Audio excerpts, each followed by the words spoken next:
Hey Dragon Slayers. So, today's video is about how antibiotics should not be taken for common colds or any viruses. Part 4. Don't forget to like and subscribe, really helps the channel out. Let's get started. So, the doctor should know when antibiotics are truly called for and refuse to prescribe them whenever they aren't necessary. In my opinion, this is one area where state medical boards should be much more active in policing medical professionals by sanctioning and finding doctors who overprescribe antibiotics.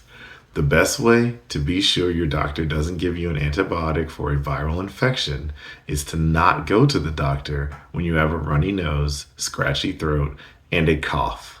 Viruses always cause these symptoms, and there is no magic pill that makes them go away 1 second sooner than they would without the pill. Your doctor wants badly to help you and for you to see them as being a good guy at what they do. When you see them for a problem, they can't help you. You kick their human nature into gear. Their inclination is probably to do something rather than nothing, even if the something leads to negative long-term consequences. Doing nothing is a very difficult thing for most doctors to do, even though doing nothing might be the exact thing and the exact treatment that you need at that time. An infection or illness is often not caused by a bacterial villain. It's caused by a bacterial imbalance that allowed a viral infection to happen. As we know more about this subject, we're finding that a better strategy than killing bacteria is to put even more bacteria, aka good bacteria, into your system. Probiotics are becoming very popular, and although we still have much to learn about the amounts and varieties needed for different conditions, it's becoming obvious that using probiotics is a much more effective strategy than setting off an antibiotic cluster bomb in your body. You should take a course of antibiotics only if it's certain that a bacterial infection is causing your illness.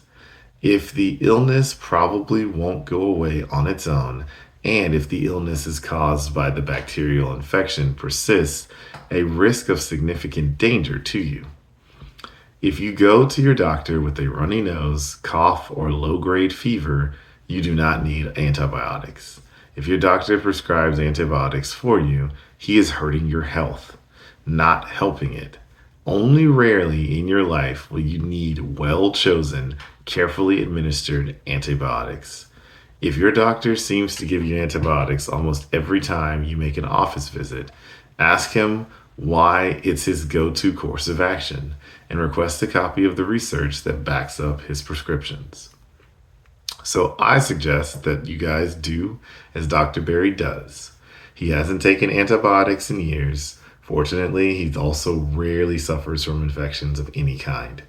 But when he does have a viral infection, antibiotics are the last thing on his mind. Probiotics have a daily place in his supplement regime, and he finds this prevents most infections that other people suffer. Only if he had some specific severe bacterial infection would he even consider taking an antibiotic. So here are some other resources that you guys can check out. I'm so glad the table is finally turning on this issue. More and more doctors and experts are realizing antibiotics are dangerous tools and that they should only be used in specific circumstances. The following 2 books describe in elegant detail just how important it is to have the right bacteria. After reading these books, you will protect and nourish your bacteria rather than cluster bombing them. The first book is called 10% Human: How Your Body's Microbes Hold the Key to Health and Happiness by Elena Colleen. She's a PhD, and this was published in 2016. This brilliant book explains in interesting detail how many bacteria you contain, all the good things they do for you, and why it's bad to be mean to them. This book is a must-read for all doctors and patients. The second book that Dr. Berry recommends is called Missing Microbes: How the Overuse of Antibiotics is Fueling Our Modern Plagues by Martin J. Blasser, medical doctor. This was published in 2015. This book is very informative work that explains the damage that we have done and all the negative health consequences we experience from overusing antibiotics. Well, that's what I've got for you guys today.